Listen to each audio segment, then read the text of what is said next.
لا هەرجێکم بینەرانی گەلی کوردستان سڵایمەتان لێبێ خۆشحاڵم ئەم ئێوارش بەرنامەی گەرما و گەرمتان پێشکەش دەکەم. ئەمڕۆ لەگەڵ ساڵیادی ڕوخاندنی ڕژەمی بەعزدا کەسێکی دیکە بۆ پێکهێنانی حکوومەت لە عێراقدا ڕاست پێردا. ئەمەش دەبێتە سێیەم کەس لە ماوەی نزیکی 2 مانگ تا 3 مانگی ڕابردوودا. مستەفا کاظمی سەرۆکی دەستگای هەواڵگری عێراق ئەمڕۆ ڕاست پێردا کە جێگەی عەدنان زورفی بگرێتەوە، بەتایبەت کە عەدنان زورفی زیاتر لە نزیکی مانگێکە ڕاست پێرداوە ئەمڕۆ پاشگەز بۆ کەوەی کە حکوومەتێکی نوێ بۆ عێراق پێک بهێنێ. ڕاستپاردنی ئەمڕۆی مستەفا کاظمی جیاواز بوو لە دوو کاندیدەکەی پێشخۆی جگە لە سەرۆک کۆمار و سەرۆکی ئەنجومەنی نوێنەران بەشێکی زۆر لە سەرکردە سیاسیە دیارەکانی ئێستای عێراق بەشدار بوون، لەوانە هادی عامری، حەیدەر عەبادی، ئەوەش لە ڕێوڕسمەکە بوون. پرسیارەکە ئەوەیە لەم قوڕەی سیاسەتی عێراق گۆزەی حکوومەت دروست ئەکرێت؟ ئایا کاظمی چ جیاوازێکی هەیە لەگەڵ دوو کاندیدەکەی دیکەدا؟ هەروەها کاظمی دەبێتە دوایین بژاردەی عێراقیەکان بۆی کە حکوومەت ڕابسپێرێت؟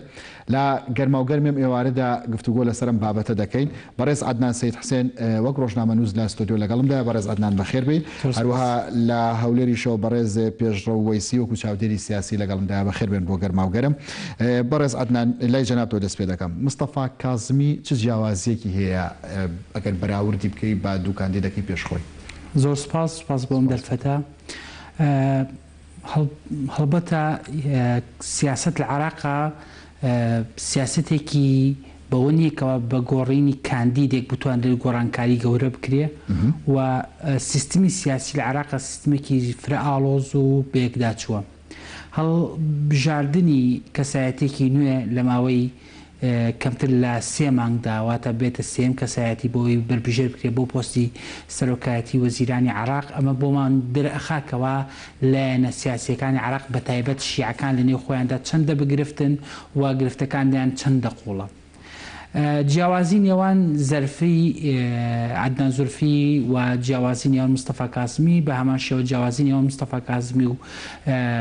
جعفەر عەلاوی یەکەم محەممەد جعفەر عەلاوی یەکەم بربژێر جیاوازەکانیان زۆر ڕوونە. کەسایەتی مستەفا کاظمی کەسایەتێکی تا ڕادەیەکی زۆر هێمنترە، لیبراڵە، خوێنەوارە، وڵاتانی ئەوروپیا ژیاوە، بواری گفتوگۆکردنی هەیە بە شێوەیەکی زۆر. ئەم بواری بتوانێت بواری ئازادیەکان لە عێراقا زیاتر بکە بۆ پێیکەوە زۆرینەی تەمەنی خۆی و نووسینەکانی بۆ ئاشتەوایی کۆمەڵایەتی، بۆ چەسپاندنی دیموکراسی، بۆ بنەماکانی مافی مرۆڤ تەرخان کردووە. واتە بە درێژایی ساڵانی نووسین و ساڵانی کارەکانی ژیانی خۆی بۆ ئەوانە تەرخان کردووە. بیربانە چێ بەڕێز کاظمی لە سەرەتای کارکردنەکانیان لە دەستگای یادەوەری عێراقی کە ڕێکخراوێکی بوو لەلایەن حکوومەتی ئەمریکی و پاڵپشتی ئەکرا بۆ ئەوەی تاوانەکانی ڕژێمی پێشووی عێراق بکەن بە دوکومنتەری و لە دواتر هەر ئەو ئەرشیفانش بوو لە دژی ڕژێمی عێراقی بەکارهێنرا. کاری کردووە بۆ ئەوەی کەوا تاوانەکانی ئەنفال و تاوانەکانی جینۆساید و تاوانەکانی هەڵەبجە و ئەو تاوانانی حکوومەتی عێراقی بەرامبەر بە شیعەکانی عێراق و سوننەکانی عێراق کردوبی هەموو ئەوانە بنووسنەوە. واتە مستەفا کاظمی کوڕێکە زادی ئەم کۆمەلگایەیە و بۆ خۆی یەکێک بۆ لەوانی کەوا گیرۆردەی ڕژێمێکی تۆتالیتاری زەبر و زەنگ ئاسا بووە. بۆیە کاظمی جیاواز بیرەکاتەوە و تەمەنی خۆی و نووسینەکانی خۆی ئەگەر لی پاشگەست نەبێتەوە لی هەڵ نەگەڕێتەوە ئەوەمان پیاڵێکەوە داهاتووی عێراق داهاتوویەکی باشتر ئەبێ لە داهاتووی جیاواز بیر دەکاتەوە مەبەستە لە چییە؟ بۆ نمونە کەسایەتی عەلاوی کەسایەتیەک بوو پێی وا بووکەوە عێراق وڵاتێکی وایە کە دەبێت بە حکومێکی ئیسلامیانە بەڕێوە ببرێ و بیولی عەربی زۆر زاڵ بوو بەسەر کەسێکی وەکو زورفیە. زورفی لایەنی عەربی زۆر بوو زاڵ بوو بەسەریە. تەنانەت زورفی ئامادەی ئەوەی نەبوو کەوا لە بەرنامەکەیدا کەوا خستە ڕوو بۆ پەرلەمان ئامادەی ئەوەی تێدا نەبوو کەوا خاڵەکانی بۆ نمونە ئەو تاوانەی لە عێراقا کراون خاڵەکانی ئەوانی کەوا مەسەلەن گەڕانەوەی مافەکانی هەرێمی کوردستان زۆر مافیتر باس بکە و پێچوانی ئەوشەوە کازمی تەسەورەکەم دنیابینی فراوانترە هێمنتر ئەڕوانیە و کازمی شانسی ئەوەی هەیە کەوا بتوانێت حکوومەتێکی بەهێز دابنێ بۆ لەبەرەوەی شیعەکان بەتایبەت جەم سەرەکیەکانی شیعە کاتێک زانیان کەوا خەریکە هەلەکە لە دەستیان دەردەچێ و عدنان زورفی دەتوانێت کابینە دروستکە لە ماوەی 48 ساعتدا کۆبوونەوە و توانیان ناوی زورفی بخەنە پێش ناوی کازمی جارێکی تر بخەنە پێش بۆ ئەوەی ئەو چانسە لە دەست زورفی بۆرگرنەوە ئەگینا عدنان زورفی دەیتوانێت حکومەت دروستکە و هێنانە پێشەوەی کازمی تەنها بۆ ئەوەی ڕێگری بکەن لەوە ئەگینا مستەفا کازمی کەسێک نییە کەوا خۆشەویست بێ لای هێزە شیعە سەرەکیەکان و کەسێکی خۆشەویست نییە لەلایەن هەنێ وڵاتانی ئیقلیمیەوە بەتایبەت بەشێک لەوانە حیزبوڵای عراقی بە ئاشکرا تاوانباری کرد نزیکی مانگێک پێش ئێستا وتی مستەفا کازمی بەشدارە و دەستی هەبووە لە کوشتنی هەردوو قیادی بەرزی عراق ئەبوو مەهدی موهەندس و سەرکردەی گەورەی ئێرانی حاجی سولەیمانی قاسمی سولەیمانی وتی ئەوان دەستیان هەبووەوە لە دوای کەمتر لە مانگێک لەم لێدوانەی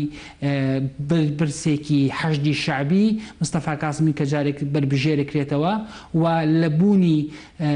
مەراسیمەکەدا فەرح فەیاض و هادی عامریە بینرێ کەوا دووانن لە ڕەمزە گەورەکانی حەشدی شعبی ئەمە پێمانەڵێ ئەوان جامێکی ژەهرە بۆ بەشێک لە هێزە شیعەکان و بە ناچاری کازمیان هەڵبژارد ئەگینا بربژێرێکی دروست نەبوو بۆ ئەوان بەتایبەت ئەمە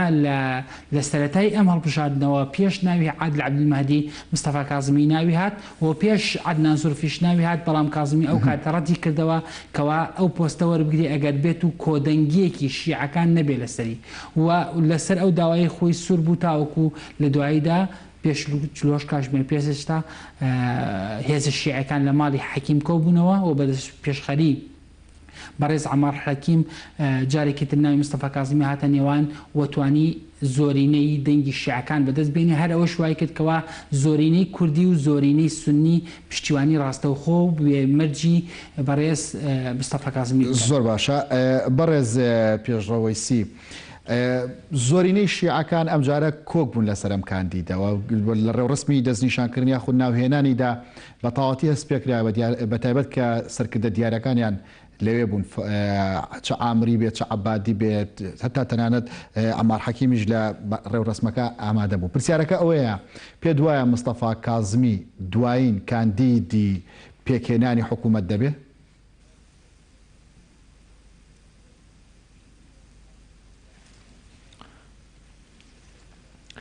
لە ڕاستیە بەر لەوەی وەڵامی پرسیارەکەی تو بدەمەوە دەبێت پانتایی وەڵامەکانم فراوانتر بکەم بۆ ئەوەی ڕاستتر بچین حقایقەکانی پشت پەردەشەوە ببینین لە ڕاستیە کاندیدکردنی مستەفا کازمی لە دوای سەردانیکردنی سەردار ئیسماعیل ئاقانی دێ کە لە ماوەی ڕابردوو لە بەغدا بوو بەشی زۆری سەرکردە شیعەکانی بینی لەوێشەوە پێشنیاری کراوە بۆ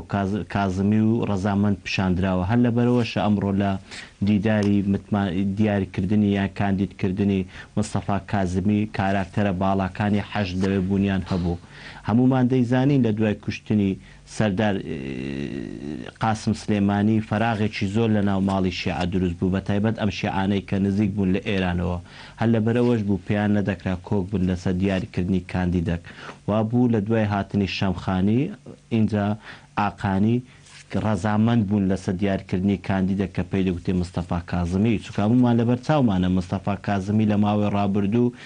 کاتێک ناوی هاتە ناو باسەکان بۆ دیاریکردنی یان بۆ پێشنیارکردن بەوەستی بوونە کاندید بۆ سەرۆکی حکوومەتی عێراقیەوە ڕەفز کراوە بەڵام ئەم جارە بێگومان ئەم سڕەیەکە لە پشتەوەیە لە ڕاستیە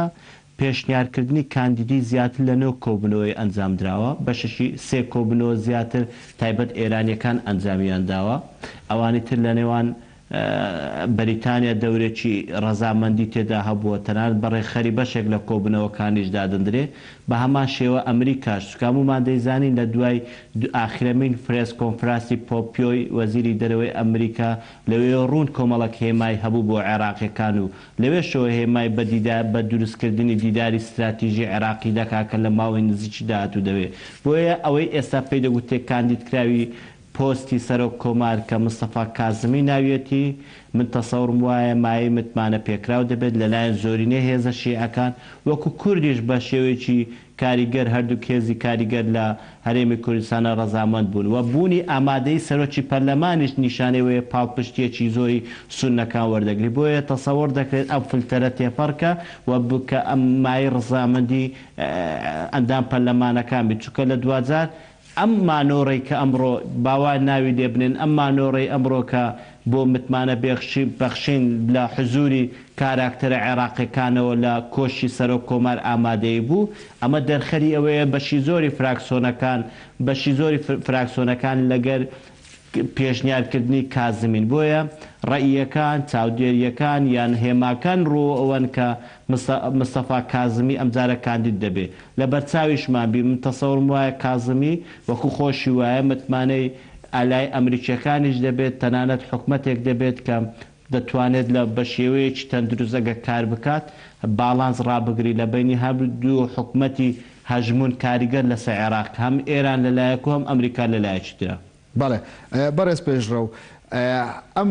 کاندیدانی کە بۆ سەرۆکایەتی ئەنجومەنی وەزیرانی عێراق ڕادەست پێدەن لە هەنگاوی یەکەمدا هەم ئەبنە جێگەی ئومێدی هەموو کەسێک بەڵام وردە ئەم بابەتە خاوە بێتەوە بۆ مستەفا کازمیش ئەم بابەتە دروستە؟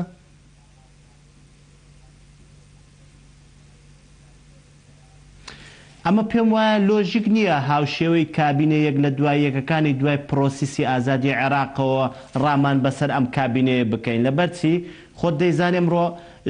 ساڵوەگەری ڕوخاندنی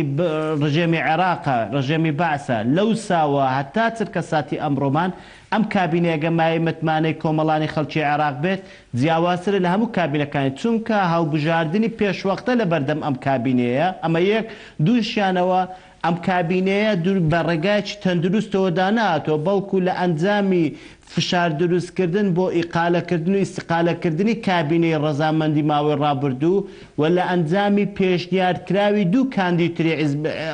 هێزە شیعیەکانەوە هەم تۆفیق عەلاوی هەمیشە زەرفیەوە کەوای کرد لە ماوەی ڕابردوو نەتوانن ڕاهیەی کارەکانیان بکەن و متمانە بەدەست بێنن بۆیە من تەسەورم وایە فترەی ئینتیقالی دەبێت ئەم فترە ئینتیقالیەتە باز لە هەڵبژاردننی پێشوەختە دەکرێت بۆیە کۆی حیزبە سیاسیەکان لە گۆڕەپانی سیاسی عێراقا ئیشیان لە پێناو ئەوە دەبێت بتوانن ڕێگا استراتیژیەکان یان ڕێگای ئەساسیەکان بکەنە بەرنامەی کاریان و بەدەستی بینن بەڵام باقی ئەوەکەی تر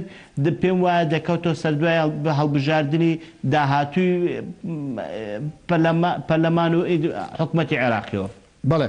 کاتێک عەدنان زورفی هاتە پێشەوە بۆ پێکێنانی کابینە حکوومەتەکەی هەموو ڕایەکان لەسەرەوە بوون کە ئەو هەڵانێ یاخود ئەو بەدحاڵی بوونانەی کە لە محەممەد تۆفیق عەلاویدا هەبوون زورفی دووبارەی ناکاتەوە بەڵام بینیمان کەسێکی دیکەیان بەسەر عەدنان زورفیدا پێشنیاز کرد چاوەڕوانیەوەکەی کەسێکی دیکە هەبێ شوێنی کازمی بگرێتەوە؟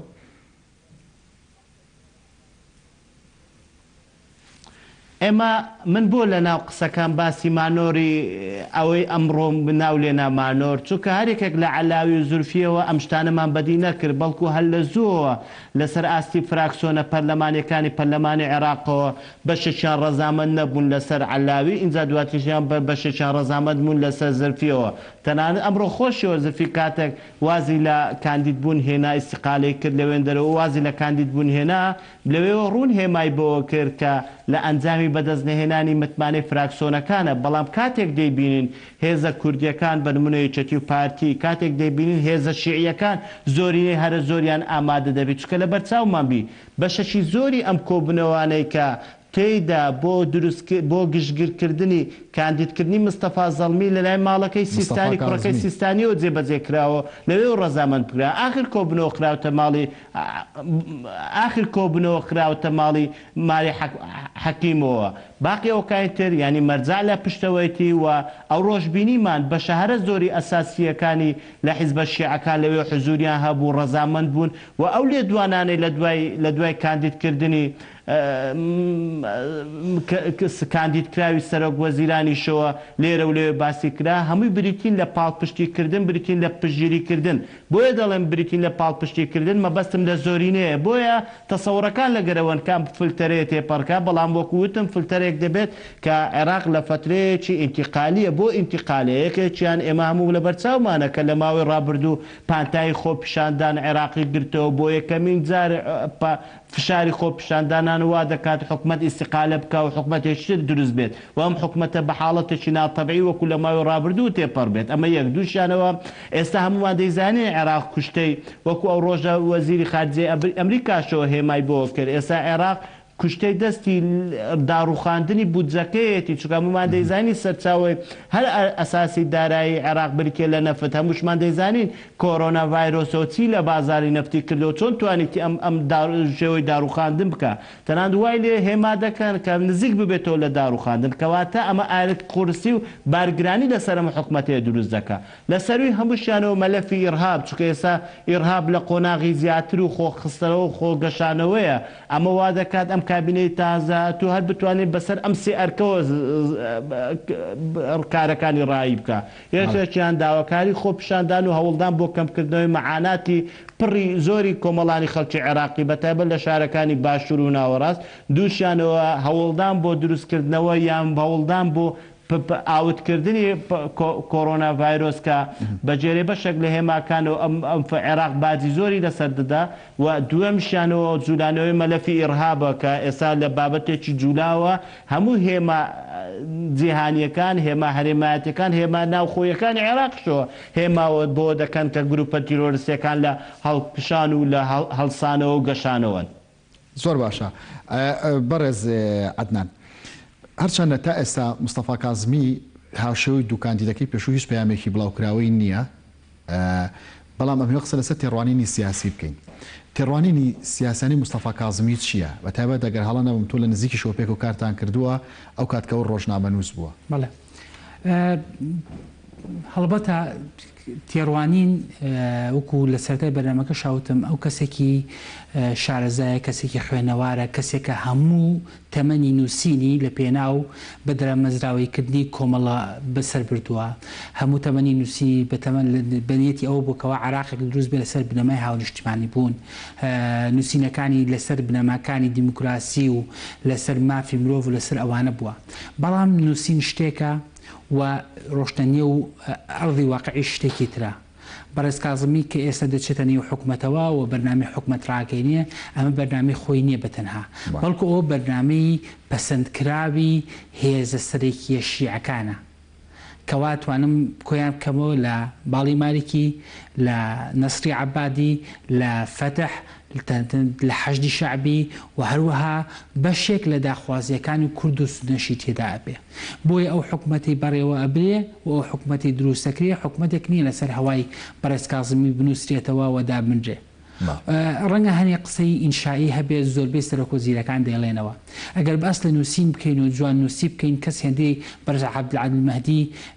گریانی بۆ هەژارەکان نەکرد بەڵام بە درێژایی 2 ساڵی تەمەنی کابینەکەی عادل عەبدولمەهدی چی کرد بۆ هەژارانی عێراق چەندە توانی ئەو گەڕەکە شیعەنشینانەی کەوا هاوشانیان سنگی ئەکوتا بۆ حسەین و هاوشانی ئەوان دەچۆمە کاروانەکانەوە تەنانەت خواردنی بۆیان ئامادەکرد لە ڕۆژانی چلە و تواتر دەی ئیمامی حوسەینە تا چەندی ئەوانە کاری بۆ ئەوانە کرد تا چەندێ لە چڵپا و لە قوڕاوی نێو گەڕەکەکان ڕزگاری کردن تا چەندێ توانی نەخۆشخانەیان بە دروستکە تا چۆنێ توانی قوتابخانەیان بۆ دروستکە عێراق لە ژێر بارێکی قورسدایە ئەگەر سەردەمی عەبدولمەهدی بەو شێوازە گوزەرابێ ئەوە سەردەمی کازمی زۆر خراپترە. نرخی نەوت ئەگەر بەراوردی کەین بە سەردەمی مالکی ئێستا نەوت 1/5 ئەو پارەیەکەکەوا پێشتر لە سەردەمی مالکی عراق بەدەستی هێناوە و ئەگەر حساب لەسەر تەنها لەسەر ئەو یەدەکە بێکەوە عراقەتی لە بانکی مرکزی خۆیدا هەڵی گرتووە ئەوە خۆ پارێکی هێندە زۆر نییە بڵین تا چەند ساڵێک بڕدەکە ڕەنگە عراق بتوانێت تا 6 مانگ بە بێکێشە بە پشتبەستن بە بانکی ناوەندی ئوموری خۆی باتەڕێەوە و موچەی فەرمانبەران بە بەڵام دوای ئەو 6 مانگە چی؟ ئایا دەتوانێت بۆ هەمیشە بۆ شێوە بەردەوام بێننا؟ عراق پێویستی بە بەرنامێکی تۆکمەیە کەوا لە بەرنامەی عراقین هەر لەسەر کەسایەتی مستەفا کازمی لە ڕۆژنامەنووسیەوە کەسێکی ڕۆژنامەنووس و ئەلامی دەبێتە سەرۆکی دەستگای هەواڵگری ینی دوو سێکتەری جیاوازی ئیشکردن ئەم بابەتە دەتوانێت ئەمە بێتە سەرۆک وەزیرانیش کەسایەتی ڕۆژنامەنووس غەریب نییە بۆ سیاست زۆر لە سیاسیەکان تۆ بیرت نەچێ بەڕێز بامجلار ڕوحی شاد بێ پێشتر ڕۆژنامەنووس بۆەوە سەرنووسەری ڕۆژنامەیەک بووە و دواتر دەبێتە سەر کۆماری عراق و حزبێک دەباتە ڕێەوە پراوپڕ لە ململانی کەیکێتی نیشتیمانی کوردستانە و لە سەردەمانێکە لە شاخ پێشمەرگەی بردوێتە ڕێوەکەوە لەگەڵ هەنێجار لەگەڵ 3 دەوڵەتە شەڕی هەبووە بۆیە شتێک نییە زۆر قورس بێ شتێک نییە مستەحیل. ڕۆژنامەنووسی بۆ دەستگای هەواڵگریەکە زیاتر مەبەستم بوو سەر وەزیرانەکە پۆستێکی سیاسیە زیاتر. ڕۆژنامەنووسی کارێکەکەوە ئەوەی لە ڕۆژنامەنووسی بنکولکاری بە تایبەت ئیش بکە ڕۆژنامەنووسی بنکولکاری کارێکە کە زیاتر لە ئەو هەواڵگریەوە نزیکە و هەمیشە هەوڵەدا ئەو هەواڵانی دەستکەوێت لە کەلای هیچ کەسێکی تر نییە کە هەواڵگریش بە هەمان شێوە کار بۆ ئەو هەواڵانەکە کەلای هیچ کەسێکی تر نییە و دەوێت نهێنەکانی پشت پەردە بزانێ ڕۆژنامەنووسی بنکولکاریش بە هەمان شێوە کار لەسەر ئەو هەواڵانەکەنکەوە لە پشت پەردەیە و خەڵکی عامە پێی نازانن بۆیە نەخێر شتێکی قورس نییە و بەڕێز کازمی کە بۆ ئەو پۆستە پەسەند کرا بوو بە سەرۆکی دەستگای هەواڵگری عراقی ڕاستە ناڕەزایەتێکی زۆر هەبوو لە سەرتاوە لەسەری بە تایبەت لەلایەن لیوا خانشینەکانی عراقەوە کە پیان وابوو پۆستی بەرەوبەری هەواڵگری دەبێ هیچ نەبێ کەسێک بێ لە ڕووی عسکەری و پلەکانی بڕی بێ و کەسێک بێ شارەزایی لە ئادابی عسکەریە هەبێ و کۆمەڵێ داواکاریان هەبوو بەڵام کاسمی لە خراپترین دۆخە کە شەڕی داعش بوو لە 2016 و پۆستەی وەرگرت و تا ڕادەیەک لەگەڵ دۆخەکەدا ڕۆشت بیرت نچێ دەستگای هەواڵگری ئەوەی کەوا ئیدارەیەکە دەبێت ئیدارەیەکی بەهاش بێ ئەوەی کە کارەکانەکە فەرمانبەرەکانن چۆن لە موەسسەی ئێوەدا بەڕێوەبەری ئەم کەناڵە شەرت نییە ڕۆژنامەنووسێکی باش بێ دەبێت ئیداریەکی باش بێ بۆ هەمان شێوە کازمی بۆ لای عراقیەکان ئەمڕۆ زۆرترین پرسیار بوو لە تۆڕە کۆمەڵایەتیەکان باسییان نەکرد مەسەلەی بوونی بە ڕۆژنامەنووسی و مەسەلەی دەستگای هەواڵگریەکە سواز بۆ ڕوونکردنەوەکە و بەردەوامیم لەسەر ئەوە مستەفا کازمی ڕزگارکەری قۆناغی عراقە نەک مستەفا کازمی بەڵکو هیچ کەسێک ناتوانێت دۆخی عراق ڕزگار بکە عراق تا دێ خراپترە بێ بەڵام عراق ئەگەر تەواوی هێزە سیاسی عراقیەکان کۆک بن لەسەر بەرنامەیەک کار بکەن لەسەر بژانەوەی پیشەسازی و کشتتوکاڵی عراق ئەو کات دەتوانێت عراق بەرەو پێش بەرن ئەیگینا بەم شێوازە بێ عراق تا دێ خراپتر دەبێ و قەرزە کەڵکبوانی زیاترە بێ ڕەنگە خاڵ هەبێ بتوانێت بیکە بۆ نمونە ئەو بیرۆکەی کە بەڕێز عادل عەبدولمەهدی بۆی کەوا قەرز لە چین بکەوە هەوڵدا شێرخانی ئابووری عراق بەشێک لە شێرخانی ئابووری عراقی پێ دروست بکاتەوە ئەمە ڕەنگە ئەم هەوڵانە بدرێ و ڕەنگە بانکی نێودەوڵەتی قەرز بە عراق بۆی بتوانێت ئوموری خۆی بۆ چەند ساڵێک پێ و بەڕێوە بەرێ بەڵام عراقێک کەوا هەموو ئومنیاتی لەسەر نەوتە و 90% زیاتری دەخلی عراق لەسەر نەوتە و نەوتیش تا دێ بەرەو خراپتر ئەڕوە و سامانی نەوتیش ئەگەر 30 بۆ 40 ساڵ ڕەنگە کۆتایی پێبێ ئەو کات عراق چی دەکا بۆیە عراق لە باشترین دۆخەکانە بە کازمی چارەسەر ناکرێ و بە هیچ سەرکردەیەکی تر چارەسەر ناکرێ ڕەنگە کۆمەڵێت جورعی پێبێ بۆەوەی خەڵکەکە هێمن کاتەوە بەڵام وەکو چارەسەرکردن چی لەم عراقا بکرێت وەکوتم دەبێ هێزە سیاسی عراقیەکان واز لە پشکێنی حزبی بێنن لەسەر بەرنامەیەک کۆک بن کار بکەن لەسەر ئەوەی کەوا پێشخستنی کشتتوکاڵی عراق پێشخستنی پیشەسازی عراق دروستکردنی و دروستکردنەوەی سامانی وەکو چۆن دەڵێت ثەروەی حەیوانی کە سامانی ئاژەڵیە. بیرت نەچێ وڵاتێک و قەتەر کاتێک کەوا سعودیە، مسر، ئیمارات گوشاریان خستە سەری و بڕوایان وا بوو قەتەر تەواو ئەفەوتێ. قەتەر چی کرد لەم حاڵەتدا؟ لە باتی ئەوەی بڕوە خواردنی ئامادەکراوە بێنێ ڕۆشت 100,000 مانگای شیردەری کڕی و شیری هەموو قەتەری لە ڕێگەی ئەو مانگایانەوە دابین کرد بە شێوەیەک ئێستا ئەتوانێت شیر و ماستەکە بفرۆشی، ینی ئێستا تەصدیر بکە، ئەتوانێت تەصدیر بکە قەتەر. بۆچی عێراق ئەمە ناکات؟ عێراق بۆچی ئەمە ناکە؟ و کوتم دەبێت سەرکردەکان پشکێنەی حزبی لەبیر بکەن و بیر لەوە نەکەنەوە کەوا تەنها دەبێت بانقەکانیان پڕ بێ، بەڵکو بیر لەوە بکەنەوە چۆن وڵاتەکان بنیاتەنێنەوە. ئەم بیرەی کە تۆ باسیەکەی سەرکردە سیاسەکانی عێراق بیری لێ دەکەنەوە؟ ئەگەر سەرکردە سیاسیەکانی عێراق بەشێکیان تا ئێستا وەکو سەفەری خۆیان ببینن نابیری لێ ناکەنەوە، چکۆ بەداخەوە بەشێک لە سەرکردە سیاسیەکانی عێراق بە سەفەری خۆیان لە وڵاتەوە بینن. زۆر باشە. بەڕێز پێشڕە و ئەو کەسایەتی کە ئەمڕۆ خۆت ئاماژەت پێدا بە مانۆڕێک ئامادەکرا یاخود ناوی هێنرا، بێگومان کۆمەڵی ئاستەنگ و تەحەدیات هەیە لە بەردەمیتا. بە تێڕوانینی تۆ لە سەرەتادا چ شتێک دەبێتە ئاستەنگ لە بەردەمی؟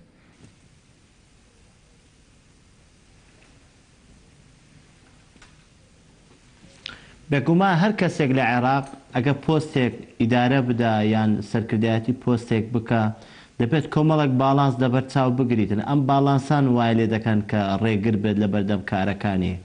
پرسیاری پێشووترت ئاراستەی برای بەڕێزم لەوە بوو چ بکەین عێراق بەهێزبی. ئەسڵ وایە کە دەی بەسمەوە بە وەڵامەکەی ئێستامەوە عێراق بکتۆیە عێراقیەکان، نەک لەولاوە هەژمونی ئەم وڵاتی لەسەربی، نەک لەولاوە عێراق بەردەبازی جێبەجێکردنی پرۆژەکانی ئەوبی، نەک لەولاوە جێبەجێکردنی ئەجندای وڵاتەکەی تربی. خۆمان دەیزانێ ئێستا عێراق ئۆندە لەژێر کاریگەری وڵاتانی دەوروبەرە هەریەکەو بە ئەندازەی بەهێزی خۆیەوە ئەجنداکانی جێبەجێ دەکە. هەر ئەمە شەوا دەکات کە نەتوانێت عێراق دروست بێت. هاوکات هەر ئەمانە شرکە بربەستن لەسەر دەمی کۆی کابینەکانەوە. تۆرە سەیری کابینی ڕابردوو بکە کە ئیستیقالە پێکرا. خۆ ڕێگا پێ نەدرا بتوان ئیشەکانی چۆنە چۆنیە. بەشێک لە چاودێرەکاندن هۆکاری ئیستیقالە پێکردن و جوولادنی شەقام لە دژی عادل عەبدولمەهدی بریتی بوو لە نزیکبوونەوە لە وڵاتی چین و ڕێککەوتن دروستکردنی کۆمەڵێک ڕێککەوتن لە وڵاتەوە. ئەمە وا دەکات ئەجنداکانی تری ئەملاوەکە دەبێتە مای مەترسی لەسەر پرۆژەکانیان لەسەر ئەجنداکانی و ڕێگری لەسەر دروستکرد وەکو چۆن دروستیان کرد. بۆیە کازمیش ئەگەر بتوانێت باڵانس ڕابگری لەسەر هەژمونی ئەم وڵاتانە من پێم وایە کەمتر دەتوانێت بربەستی لە بەردەم دروست بێت. بەڵام لەسەر ئیسابی ژیان و گوزەرانی تاچی عێراقیەکانە چووکە لە ماوەی ڕابردوو تاچی عێراقی باجی هەژمونی ئەم وڵات و ئەم وڵاتەیدایە، تاچی حکومەتەکان لەبەر ئەجندای ئەموو ئەو نەیتوانەوە خزمەتی وڵاتان بکات. چووکە بە دڵنیایی ئەم قسەیە دەکەم بەشەشی زۆری ئەو گەندەڵیە زۆرەی لە عێراقەیە بە مانافراوانیەکەی بەشەشی بۆی ئیسترات کراوە بۆی ئەم وڵاتە ژێرخانی دروست نەبێتەوە، بۆی ئەم وڵاتە نەکەوێتەوە سەر پێ، بۆی ئەم وڵاتە وڵاتی بەهێزەی ماوەی ڕابردووی مێژوو نەبێت کە عێراق هەمیشە کاریگەری بەسەر دەوروبەر هەبوو، بەڵکو هەمیشە دەیانەوێت دەوروبەری بەسەریەوە هەبێتن. بۆ ئەمە بەستا هەمیشە ئەگەر یەکێک هەوڵدا عێراقیانە نیشتیمانیانە کار بکە بێگومان بربەستی بۆ دروستەکەی لە ناویشە کازمی بەدەر نابی. بەڵام کاراکتەری ئازا، کاراکتەری زیرەک ئەمەیە کە بتوانێت باڵانس ڕابگری لە بینی هەژمونەکان و خزمەتکردنی کۆمەڵانی خەڵکی کوردستان. چونکە عێراق هەنگاو بە هەنگاو، عێراق ڕۆژ بە ڕۆژ ڕۆ و ماڵوێرانی زیاترە. تو هەر کەسێک نەیە بتوانێت ڕێگریەک لە بەردەم ماڵوێرانیە دروست بکە. مەترسی لەسەر داهاتووی عێراق زۆر زیاتر دەبی وەکوێ ئێستا هەیە. لە 2000 شتێک نامێنێ بە ناوی عێراق بەمانە حەقیقەکە لە ناوخۆی عێراقەوە، چونکە ناکرێت تۆ ئەو هەموو ژێرخانە نەوتێت هەبیتن بەڵام تاچی عێراقی لە خراپترین گوزەران بژین. وەکو دەیبینەی لێرە و لەوێ باز دەکەن کە کارەبایان نییە، ژیانیان نییە، سیستەمی تەندروستیان نییە. ئەوە لە ئێستا لە کۆرۆنا ڤایرۆسەوە زۆر بەڕوونیەوە هێما بۆ دەکەین کە عێراق ناتوانێت ڕێگری لە بەردەم تەنانەت سنوورەکانی خۆی بکە بۆی کۆرۆنا ڤایرۆس نێتە بەردەمیەوە. ئەویش لە ئەنجامی فەشەل پێهینانی سیستەمی تەندروستی ئەم وڵاتە کاتێک سیستەمی تەندروستی فەشەل دێنێ لە سەروی هەرەمیانەوە فەشە پێینانی سیستەمی سیاسی ئەم وڵاتە ئەمانە چین وا دەکات نەتوانێت بێتەوە سەر پێی خۆی و دروست بێت بێگومان هەموو بربەستە جیهانی و هەرێمەتیانەیە کە لە وڵاتەوە دروست پێشڕەو لە چەند ڕۆژی ڕابردوو وەزیری دەرەوەی ئەمریکا لە پێشتریشە هەندێک لەو تەحەدیانەتان باس کرد هەردووکتان بەڵام ئەگەر من کورتی کەمەوە ئەو بابەتانی کە بنە ئاستەنگ لە بەردەم مستەفا کاظمیدا بابەتی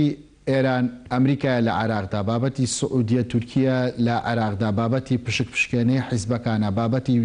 داواکاری سونە و کوردە لە عێراقدا دەتوانێت ڕوبەڕووی هەموو ئەم ئاستەنگانە بێتەوە؟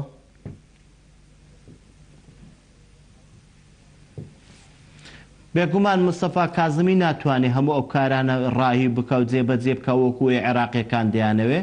بەڵام وەکوی ئەمڕۆ بینیمان ئەگەر بەو مەرجەی گۆڕانکاری ڕوونەدا لە پاڵپشتی و گشتگیربوونی مستەفا کاظمی لەسەر ڕامانی دەوروبەریەوە ئەگەر ئاڵوگۆڕ لەمە ڕوونەدا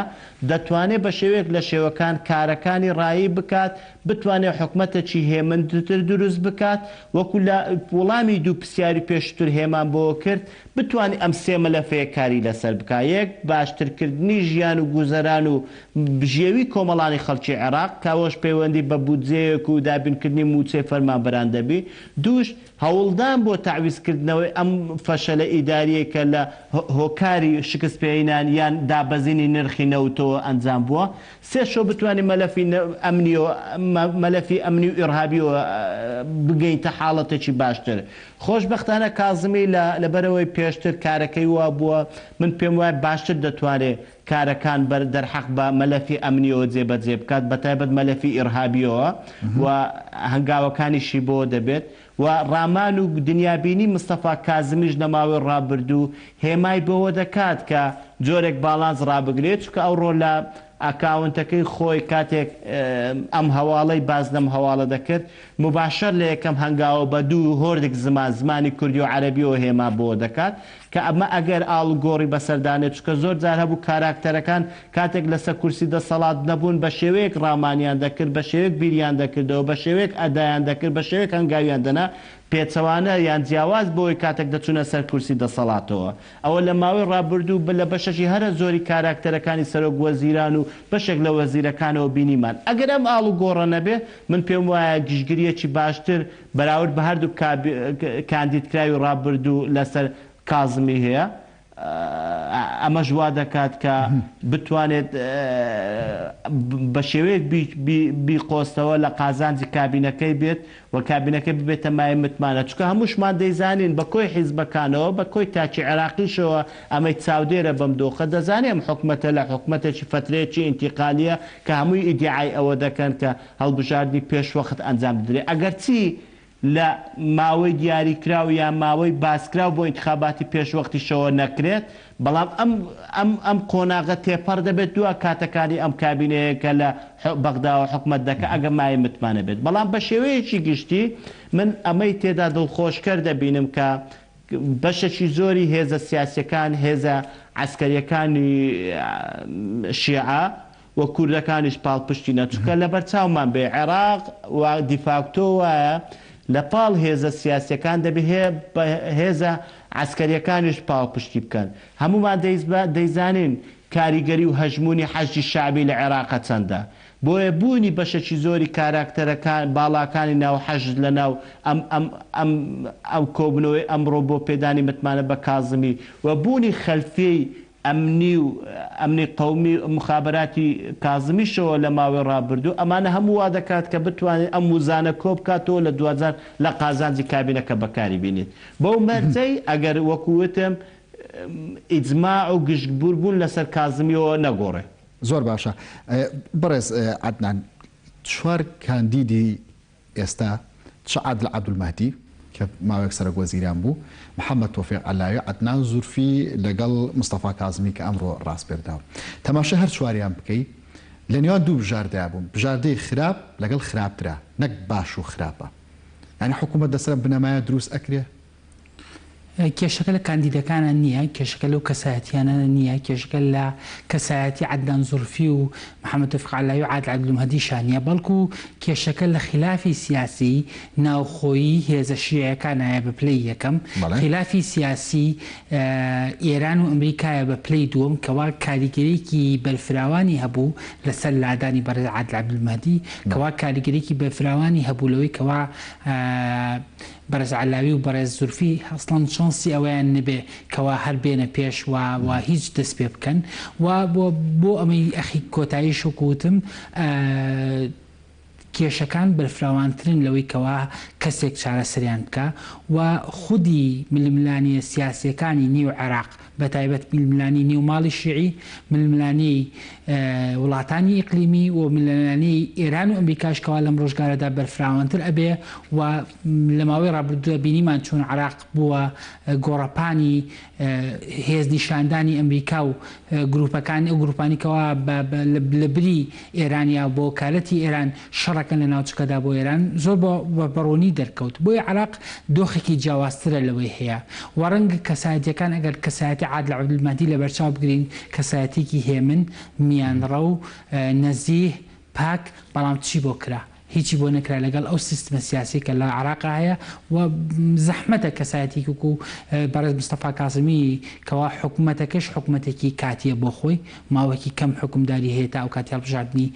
دیکە لە عێراقاکرێ بتوانێت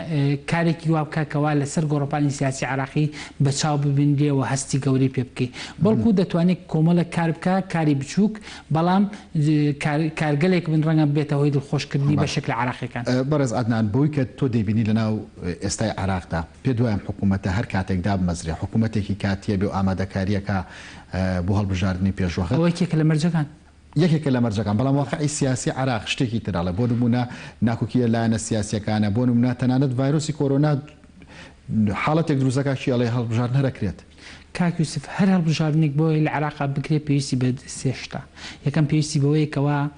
دەسەڵاتێک هەبێ بەڕێوە بدا لە ڕۆژی هەڵبژاردن کە ئێستا دەسەڵاتەکە هەیە و بە دانانی بەڕێز مستەفا کازمی جێگیرترە بێ، دیاریکردنی کۆمیسیۆنە و ماوەیەکی کاتێ بۆی کۆمیسیۆن توانێت و کارانە بکە. ئێمە ئێستا کۆمیسیۆنمان نییە، بۆی کۆمیسیۆنێک دروست بێ پێویستیان هیچ نەبێ بە 6 تا 8 مانگ هەیە. ڕەنگە ئەو کۆمیسیۆنیش کە دروستە بێ پێویستی بە 6 مانگ بۆ 8 مانگ هەبێ تاوەکو بتوانێت کەوا ئامادەکاری تەواو بکە بۆ هەڵبژاردن. بۆیە ئەم دوو پرۆسەیە ڕەنگەم ساڵ و نیوێک زیاتری بخایێنێت، ینی لە باشترین حاڵەتەکان ئەم حکوومەتە بەناوی حکوومەتی کاتیەوە بۆ ساڵ و نیوێ بۆ 2 ساڵ ئەڕوا. پارەشی پێویستە، سیستمی هەڵبژاردننی ئەلکترۆنی پێویستە، هەموو ئەوانە تەنانەت ڤایرۆسی کۆرۆنا کێڵەوە بە ئاسانی زووی تەواویشە بێت. یعنی ئینشاڵڵا ئەو کۆرۆنا مەمان ترسێنە کۆرۆنا ئەوەی تا ئێستا جێگی دڵخۆشیە لەگەڵ بەرزبوونەوەی گەرماوە دۆزرێتەوە لە بەرزبوونەوەی پلەکانی گەرماوە ئینشاڵڵا کۆرۆنا کەمە بێتەوە لە عێراقا بەتایبەت پلێگەرمیە چێتە سەروی پەنجا بە ئومێدین کەوا حکوومەتێکی باشتر بێ لەوانی پێشووە بۆ ئومێدیش دەڕوانین بۆ هەموو گۆڕانکارێکی سیاسی لە عێراقا بیرێت نەچێت بۆ دوجار ئەوانەی بە کورسیەکانیانەوە ئەلکێن ئەوانە بۆ دواتر ئەبێنە دیکتاتۆر. بۆیە گۆڕانکاری سیاسی ئەگەر بەم شێوازش بێ لە عێراقدا هەر گۆڕانکارێکی ئیجابیە ئەگەر بەم شێوازش گۆڕانکاری دروست بێ. بەڵێ بین بەتایبەت باز لەسەر کورد بکەین، هەرچەنە تا ئێستا دیدگایەکی ڕوونی مستەفا کازمیمان نەبینیوە لە بەرامبەر کووردا. ئەو پۆستانەی کە وەری گرتووە زیاتر بەریەکەوتنی نەبووە لەگەڵ کووردا ئەگەر هەڵە نەبم. یەکێتی و پارتی لە هەنگاوی یەکەمدا پشتیوانی مستەفا کازمیان کرد. هاوسەرۆکی یەکێتی لاهور شێخ با تەلەفۆن قسەی لەگەڵ مستەفا کازمی کردووە. سەرۆکی هەرێم پشتیوانی لە مستەفا کازمیەکە. ئەم پشتیوانیکردە دەبێتە زامنی نزیک بوون و لێک تێگەشتن و ڕێخستنی پەیوەندی. بەڕێز کازمی پێشەوەی بێتە سەرۆکی دەستگای هەواڵگریش تەنانەت پێشەوەی ڕاستپێری بۆ سەرۆک وەزیری عێراق، یعنی چۆن بڵێ پەیوەندی تونند و تۆڵی لەگەڵ سەرکردە عێراقیەکانە هەبووە، لە سیلکی ئەمنیا ئیشی کردووە کەوا بەدڵنیاییەوە لەگەڵ بەڕێز شێخ لاهورە لێک نزیک بوونەوەیان هەبووە و هەماهەنگیان هەبووە و لەگەڵ سەرکرداری سیاسی پارتی دیموکراتی کوردستان شە بەتایبەت بەڕێز نێچیروان بارزانی پەیوەندی تونند و تۆڵیان هەبووە و دەتوانم بڵێم کازمی نەرمترە و ئەوانی کازمیان ڕاستپاردووە بەتایبەت بەڕێز عەمار حەکیم بەڕێز هادی عامری و بەڕێز نووری مالکی ئەمانە لەم قۆناغی ئێستادا پاڵپشتن بۆ داواکاریەکانی کورد هەڵبەتە بە کۆمەڵە مەرجەوە و بۆکو بینیمان لە کابینی پێشوشە هەر ئەوان پاڵپشتی داواکاریەکانیان کوردیان کرد بەڵام بە مەرج یعنی داواکارێکی مەرجدارە بۆ یەکە کازمیش دێتە نێو هەمان سیستمەوە و ئۆکەی سیستمی سیاسی شیعی ئێستی عراقی گردووە کەوا خۆی لە فەتحا بینێتەوە و ئەوان پشتیوانی دەکەن و پشتیوانی کورد دەکەن بەڵام بەمەرجەوە هەڵبەتە ئەو کاتە داهاتوش زیاتر بۆمان ڕوونەکاتەوە بەڵام کورد بەو پشتیوانی کەوا بەڕێز نێچیروان کردی و بە گفتوگوی ئەمڕۆی نێوان بەڕێز مەسعود بەرزانی و مستەفا کاظمی و پێشتریش بەڕێز شێخ لاهور قسەی لەگەڵا کردوون ئەمەوە وا دەرەخاکەوە جۆرێک لە تەفاهم و یەکتێکگەشتن هەبێ لە نێوان سەرکردایەتی سیاسی کورد و بەڕێز کازمیدا. کورد عادل عەبدولمەهدی زۆر بەدڵ بووە ئەوانی کە لە بەغدا کاریان کردووە تا ئەنجومەنی نوێنەران بەدڵیان بووە لە کوردستانش خەڵک بەدڵی بووە پێ دوایە مستەفا کاظمی شوێنی ئەو بگرێتەوە. عادل عەبدولمەهدی وەکو برا گەورەیەک بوو بۆ کورد پارەکەی بۆ ئەنارد و ئەویت نەوتەکەی خۆتش بفرۆشە کەم کوردەکانی پیاڕێ بخەرەوە. ئایا مستەفا کاظمی دەتوانێت بە هەمان ڕێککەوتنەوە بچێتە نێو حکوومەتی تازەوە و کابینی تازەوە ئەوە کەوێتە سەر جۆری گفتوگۆکانی نێوان سەرکردایەتی سیاسی کورد و ئەو سەرکردایەتی کەوا پشتیوانی کاظمیەکەن و ئیداری مەلەفەکانیەکەن بۆ تایبەت مەلەفی هەرێمی کوردستان. زۆر باشە بەڕێز پێشڕەو ئەگەر سەرنجەکەت هەبێت لەسەر و بابەتی کۆتایی کە گفتوگۆمان کرد پەیوەندی کورد لەگەڵ مستەفا کاظمی دامێوەش لێ پرسم زۆر جار دەوترێ و کەسانەی کە لە سلکی ئەمنیەوە ئاسایش و ئاسکەریەوە دێنە ناو پرۆسی حکومداری و سەرۆک وەزیرانی و سەرۆک کۆماریەوە حکوومەتێکی عسکەرتاریە دروست دەکەن سەرنجشت چیە لەسەر ئەوە؟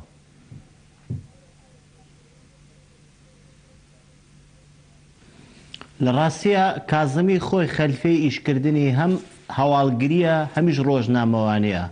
لە کاتی ڕۆژنامەوانی لە خودی کاراکتەری دکتۆر بەرهەمی سەرۆک کۆماری ئێسای عێراقا نزیک بووە لە کاتی ئەمنیە لەگەر حکوومەتی هەرێمی کوردستانە کاتێک ئیشی هەواڵگری کردیە بە تایبەت لە بەرانگارە بوونەوەی داعشە زۆر هەمانجی هەبووە هەم لەگەر یەکێتی نیشتیمانی کوردستان لە ناویە کاگلاور هەمیشە ناو پارتی دیموکراتی کوردستان بە تایبەت جەنابی نێچیروان بارزانی سەرۆکی هەرێمی کوردستان کە ئەمە وای کردووە لەگەر خودی مەسرور بارزانیش وەکوی دیارە هەمانجی هەبووە لەبەرچی لەبەرەوەی دۆخەکە وای پێویست کردووە بەڵام ئێمەی کورد لە ماوەی ڕابردوو هیچ کاتێک کێشەمان لە پەیوەندی نزیکی نەبووە جگە لە عادل عەبدولمەهدی هەمیشە ئەوانەی هاتوون وەکو کەسیش نزیکەوە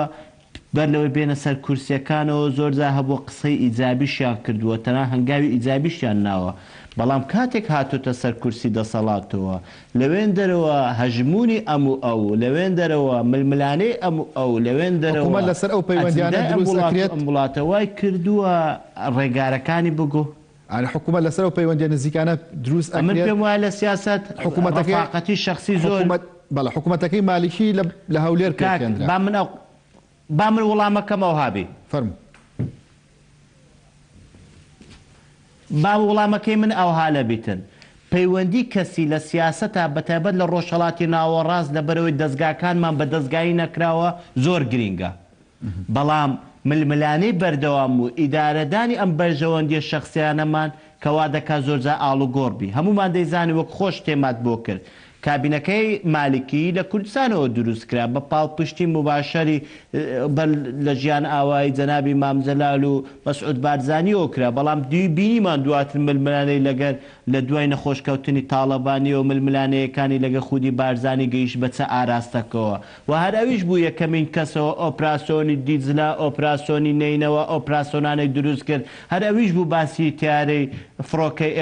فانتۆم 16 دەکرد بۆ دژی کوردەوە ئەگە بیکڕی کەواتە ئەمانە پەیوەندیە کەسیەکان زۆر گرینگە بەڵام لە گرنگتر لە پەیوەندیە کەسیەکان ئیدارەدان و هەوڵدانە بۆ دروستکردن و خاڵی هاوبەشی نێوان ئەم کاراکتەرانەوە چونکە لە ڕۆژهەڵاتی ناوەڕاست کاتێک دەستگاکانت بە دەستگایی ناکرێت کاتێک سیاستت بە دەستگایی نەبووە هەمیشە ئاڵوگۆڕی کەسیەکان ڕامانی کەسیەکان و ئەجندای حیزبەکان و کاریگەری دروست دەکات پیاوێکی بلیمەتی جیانی هەیە هەمیشە هێما بۆ دەکات جیاوازی نێوان ڕۆژهەڵات و ڕۆژئاوا لە سیاسەتکردن تەنها سێشتە ئەویش دەستگابوون بە دەستگابوون. ئێمە لە عێراق باجی ئەوە دەدەین کە نە سیاسەتمان نەکۆی سێکتەرەکانمان بە دەستگایی نەبووە کاتێک بە دەستگای نەبووە ئێبێکمان پەیوەندیە کەسیانەوە کاریگەر دەکات بەڵام وەکو وتیشم دەبێ ئیدارەی بدەین دەبێ هەوڵ دەین ئەم ڕامانە هاوبەشە بەردەوام بەڵام لە پێناو بەرژەوەندی کۆی گشتی کۆمەڵانی خەڵکی کوردستان لە ناویشە بەرژەوەندی هەرم. ئەمە دوای سەرنج بزانم لەسەروی کە ئایا ئەم کەسە لە دەستگای هەواڵگریەوە هاتووە حکوومەتێکی عسکەری دروست ئەکات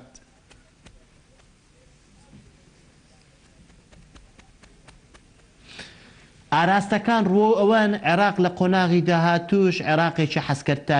عسکەرتاریەت بێت لەبەرچی لەبەرەوەی هێشتا 8 کاریگەرە لەبەرەوەی هێشتا مەترسی ئیرهاب زۆرە کەواتە هەژمون دروست دەکات لەسەر عێراق ئەمە لەلایەکی تریشەوە ئاڵوگۆڕی ناوچەکە و بەر لە کۆڕۆنا هەرچەندە کۆڕۆنا دوای کۆڕۆنا ئاڵوگۆڕی گەورە لە سەر تاسەری دنیا و لە ڕۆژهەڵاتی ناوەڕاستیشە دروست دەکات بەڵام ئاڵوگۆڕی سەربازی زیاتر بوونی هەبوو هەمووشمان دەیزانین عێراقیشەوە لەو مەنتیقەیە خێراترین بەرکەوتی سەربازی بەردەکەوت لە تیرۆرکردنی لە کوشتنی قاسم سلێمانی و لە پەلاماری ساروغی ئێران بۆ ئەمریکا و لە ساڕۆخ بارانکردنی بنکەکانیانەوە ئەمانە هەمیشە بەرکەوتنی سەربازی بووینە کەواتە دەرهاوێشتەی سەربازیشی دەبی ئەمە لەلایەکی تریشەوە دۆخەکەش ڕۆ ئەم ئاراستەیە بەڵام بە شێوە گشتێکە ئێمەی کورد دەبێ هەوڵ دەین کار لەسەر ئەم پەیوەندیە نێو دەوڵەتیانە و ناوخۆیانە بکەین بۆی بتوانین بە شێوەیەک ئەو ماوەیە کە کابینەکەی تێدا ئاراستە دەکات هەرێمی کوردستانمان جیاوازتر بێت لە بەغدا ئەویش لە ڕێگای سیاسەتێکی هێمن لە ڕێگای هەوڵدان بۆ چارەسەرکردنی کێشەکانی نێوانی هەولێر و بەغدای ماوەی ڕابردوو بۆ ئەوەی بودجە و موچەی کۆمەڵانی خەڵکی کوردستان لەوێ بێ تاکو بتوانین هەرێمی کوردستان ئارامتر بکەین و بۆ هەرێمی کوردستانیش زۆر گرنگە من دەمێ ئەوە هێما بۆ بکەم لەو لێدوانە دواهەمین پرێس کۆنفرانسی پۆمپیۆ وەزیری دەرەوەی ئەمریکاوە کاتێک هێمای بۆ کرد لە ماوەی ڕابردوو دیداری استراتیژی لە عێراق ئەنجام دەدرێت تێدا ئەمریکا بەشدار دەبێت بۆی لە کۆی سێکتەرە استراتیژیەکان قسە لەسەر بکات بەنمونە لە مانەوەی ئەمریکا لە عێراق لە بەردەوامی هاوکاری ئەمریکا بۆ عێراق و کۆی زۆر سێکتەری استراتیژیتریش دەبینی ئەمریکا و عێراقا کورد دەبێت لە ئێستاوە کار لەسەرەوە بکات بەڵکو هەوڵ بدات ئەمە بە شێوەیەک بێت بتوانێت داواکانی هەرێمی کوردستان شوێن پێ بکاتەوە لەم دیدارە استراتیژیانە بەلایانی کەمەوە بتوانێت کارێک لەسەرەوە بکات کە لە 2000 ئەم ویسانە بێت کە ئێمەی کورد دەمانێت. زۆر باشە بەڕێز عەدنان دوای سەرنجی تۆمەوێت لەسەرەوەی کە شیعە ئەوەندەی خۆیان لە ناوخۆیانە کێشەیان هەیە کێشیان بەلایەنەوە گرنگ نییە کورد و سونەتچیان داوا کردو لە حکوومەتەکاندا واتە گەر شیعە لە ناوخۆیانە ڕێبکەون پێ ناچێت چاوەڕێی کورد بکەن تو هەمان سەرنجت هەیە؟ بە دڵنیایەوە لە کابینەکەی حیدر عەبادیە هەمان شت ڕوویدا و تەنانەت لەم کابینەی پێشووترا کە عەلاوی ویستی دروستی کە یعنی بە جۆرێک لە جۆرەکان بە کوردی وتوتی پۆستەکانتان بە بەتەڵی هێڵمەوە و ئێمە حکوومەتی خۆمان دروست دەکەین بەڵام شکر سەری نەگرت بەڵام ئەوەی بیڵێن بە کورتی لەسەر حکوومەتی داهاتوو عێراق زۆر بە کورتی عێراق بەرەو کۆمەڵێک تەحەدای زۆر گەورە ئەڕوە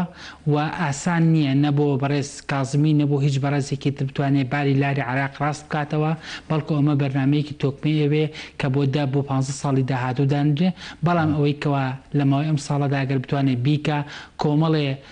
لەو گەندەڵێ زۆری کەوا لە عێراق هەیە کەمی بکاتەوە و لە بنەماکانی مافی مرۆڤدا کۆمەڵێک چاکسازی بکە و ئەو هەموو ناوەهمی و ئەو هەموو گەندەڵی کە لە عێراقا هەیە تۆزێ کەمتر بکرێتەوە بۆی عێراق بتوانێت تا ڕادێک بخێتە سەر سکەی خۆی. بەڵێ بەڕێز عەدنان سەید حوسێن ڕۆژنامەنووس هەروە بەڕێز پێشڕەوەیسی چاودێری سیاسی سوپاس بۆ هەردووکان ئێوەش خواتان لەگەڵ.